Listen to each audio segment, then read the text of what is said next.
Hello everyone, once again welcome back on my YouTube channel.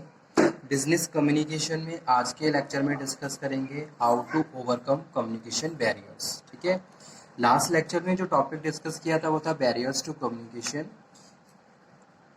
इसमें physical barrier, semantic, psychological barrier, organisational barrier, personal barriers, almost ये सारे barriers हमने cover up किए थे। ठीक है, होप सो आपको समझ में भी आ गए होंगे। तो आज के लेक्चर में हम ये डिस्कस करेंगे कि अगर कम्युनिकेशन बैरियर्स अराइज हो जाते हैं तो उनको हम किस तरीके से ओवरकम कर सकते हैं, उनको किस तरीके से हम कवर अप कर सकते हैं। ठीक है, और ये क्या हर ऑर्गेनाइजेशन में ये प्रॉब्लम होती है, कोई ना कोई बैरियर जरूर होता है ऑर्गेनाइजेशन में जिसकी वजह से कम्युनिकेशन सफ़र करता है। चाहे ऑर्गेनाइजेशनल बैरियर हो या फिर कोई सीमेंटिक बैरियर हो, पर्सनल बैरियर हो, साइकोलॉजिकल बैरियर्स हो। Many time communication break just because of all these kind of barriers. So in this situation the communicator and the speaker must to reduce and eliminate these kind of hurdles ताकि communication और ज़्यादा हमारा effective रहे, उसकी effectiveness decrease ना हो। Because in the business organisation we have to follow a healthy and effective communication. Effective communication के लिए क्या, we have to follow all the principles. ठीक है, सारे प्रिंसिपल्स फॉलो होने चाहिए। साथ के साथ हमें ये भी ध्यान में रखना है कि भी कोई बैरियर ना हो ऑर्गेनाइजेशन में। अगर बैरियर है तो उनको किस तरीके से हमें रिमूव करना है, एलिमिनेट करना है, ये हम डिस्कस कर रहे हैं आज के सेशन में। ठीक है, तो मैं पॉइंट वाइज कुछ पॉइंट यहाँ पे लिखूंगा और एक्सप्लेन करूंगा how to overcome communication barriers. First one point है shortening the line of communication.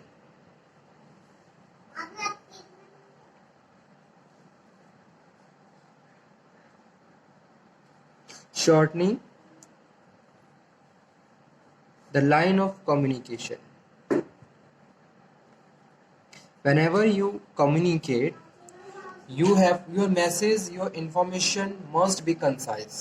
Concise information आपको convey करनी है। ठीक है, short message होना चाहिए, message must be brief and short, ताकि रिसीवर उसको प्रॉपरली अंडरस्टैंड कर सके और कोई भी ऐसा हर्डल अराइज ना हो जिसकी वजह से कम्युनिकेशन गैप बन जाए। ठीक है, जनरली हमने देखा होगा अगर हम एक बहुत मतलब कि ऑर्गेनाइजेशन में कम्युनिकेट कर रहे हैं, पूरा एक्सप्लेनेशन दे रहे हैं, तो कहीं ना कहीं उसमें क्या है, जो रिसीवर है उनकी अटेंशन डिक्रीज हो जाती है। ठीक है, अगर वही मैसेज हमने शॉर्ट तरीके से कंसाइज वे में डिलीवर किया है तो प्रॉपरली सेंडर और रिसीवर दोनों ही अपने ऑब्जेक्टिव को अचीव कर लेते हैं। तो पहला जो पॉइंट है वो यही है, overcome to communication barriers, shortening the line of communication. Second one है use of simple and meaningful language. use of simple and meaningful language. Okay, the sender must be considered, the sender must be pay attention on the language. Language must be according to the interest of the receivers. Receiver के हिसाब से आपको language select करनी है। ऐसा नहीं है आप अपनी एक्सपर्टनेस को दिखाने के लिए बस अपने इंटरेस्ट के हिसाब से लैंग्वेज सिलेक्ट कर रहे हैं। ठीक है, जैसा कि हमने 7C में भी पढ़ा था कि भाई रिसीवर के इंटेंशन के हिसाब से मैसेज सेंड होना चाहिए ताकि रिसीवर उसको प्रॉपरली अंडरस्टैंड कर ले, और साथ के साथ सिंपल वर्ड यूज़ करने हैं। ठीक है, डबल मीनिंग वर्ड यूज़ नहीं करने हैं, जैसे कोई कम्युनिकेशन गैप ना बने या बैरियर अराइज ना हो। तो सेकंड पॉइंट यही है, when ever you communicate with your subordinate and your audience, you have to follow simple and precise message and simple word and language must be proper and according to the interest of the receivers, ताकि receiver उसको properly understand कर ले जिस language में आप communication कर रहे हो। ठीक है, क्योंकि आपका ऑब्जेक्टिव यही है कि भाई जो इन्फॉर्मेशन है वो रिसीवर को अंडरस्टैंड होनी चाहिए, उसके लिए आपको रिसीवर के इंटेंशन के हिसाब से मैसेज डिलीवर करना होगा। थर्ड वन है developing patience, so listen.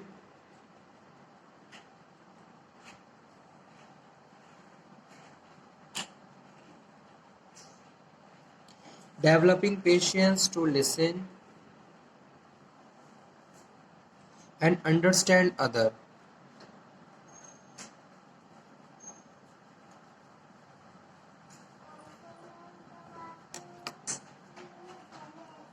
Many times these type of activities and situations arise in the organization.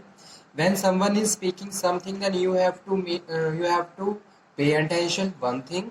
Second thing is you have to make a patience also. Suppose the information, some information is going on your mind, and you want to ask any question regarding that. During the communication of the speaker, you have to make a patience and patience रखना है.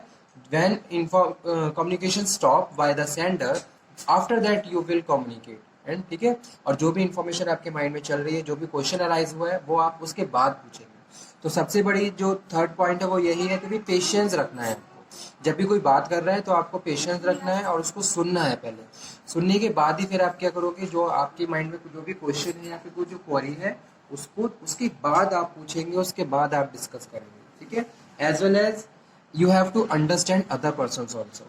अगर receiver की side से कोई feedback आया है, that feedback must be understand by the sender also. ठीक है.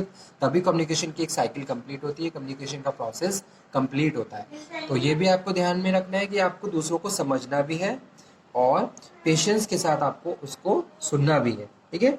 उसके बाद फोर्थ है bye avoiding pre mature evaluation.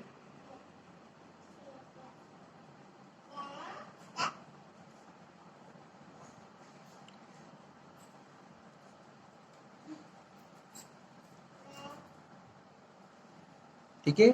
Pre mature evaluation means information सुनने के बाद after that you will make any decisions regarding your subordinate and your organization practices. ऐसा नहीं है कि आप पहले से ही कोई अपने माइंड में मिथ बना रहे हैं या कोई पहले ही आपने एक तरीके से परसेप्शन रेडी कर लिया विदाउट लिसनिंग एनी कम्युनिकेशन. ठीक है. तो ये भी क्या है, मोस्ट इम्पॉर्टेंट पॉइंट है कम्युनिकेशन बैरियर का, bye avoiding pre mature evaluation. कोई प्री मैच्योर इवैल्यूएशन आपको नहीं रखना है माइंड में जब तक आप दूसरों के व्यूज को सुन ना लें. ठीक है. Keeping it short. Keeping it short. Short and concise message must be delivered. ठीक है. Giving due importance to gesture and tone. Giving to importance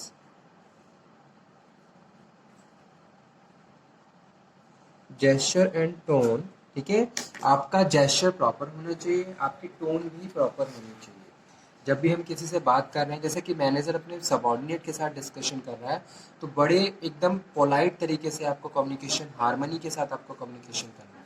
इसी तरीके से जब भी कोई स्पीकर कम्युनिकेशन करता है तो वो अपने बॉडी जेस्चर को, पोस्चर को और साथ के साथ टोन, कम्युनिकेशन की टोन को इस तरीके से मेंटेन करके रखता है ताकि रिसीवर का इंटरेस्ट वहाँ पे मेंटेन रहे. ठीक है. अगर आपकी टोन चेंज होती है तो कहीं ना कहीं उसका इफेक्ट रिसीवर की अटेंशन पे पड़ता है जाके. ठीक है. तो ये भी आपको ध्यान रखना है, giving to importance gesture and tone.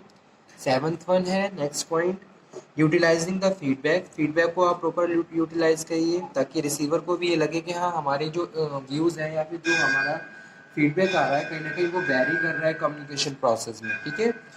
Utilising the feedback. Same in this way, same thing arise in the business organization also.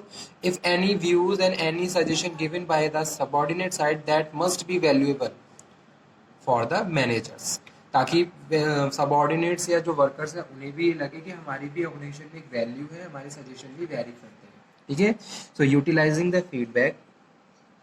ये सारी चीज़ें कम्युनिकेशन गैप को एलिमिनेट करती हैं और कम्युनिकेशन को ज़्यादा इफेक्टिव बनाती हैं. Developing mutual trust. Mutual trust होना चाहिए. जितना ज़्यादा म्यूचुअल ट्रस्ट होगा उतनी ज़्यादा अटेंशन क्रिएट होगी. ठीक है. अगर म्यूचुअल ट्रस्ट नहीं होगा तो कभी भी हम अटेंशन के साथ अपने ऑडियंस को नहीं सुनेंगे, या फिर जो हमारी ऑडियंस है कभी भी हमें नहीं सुनेगी अगर हमारा वहाँ पे म्यूचुअल ट्रस्ट या अटेंशन नहीं है. नेक्स्ट पॉइंट है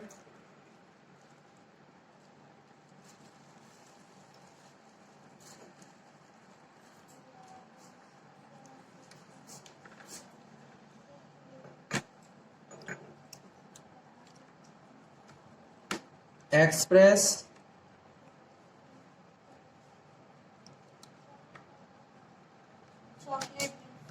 नॉट टू इम्प्रेस. ठीक है.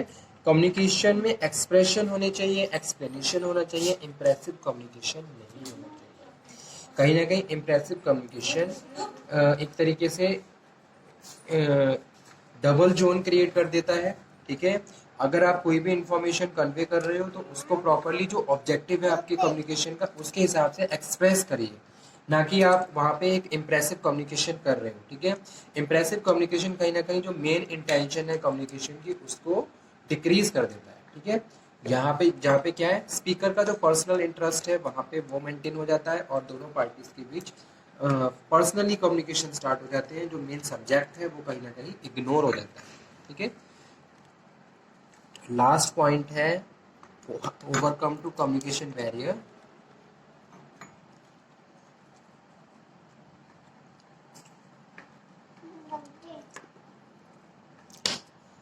Coordination. while communication going on, coordination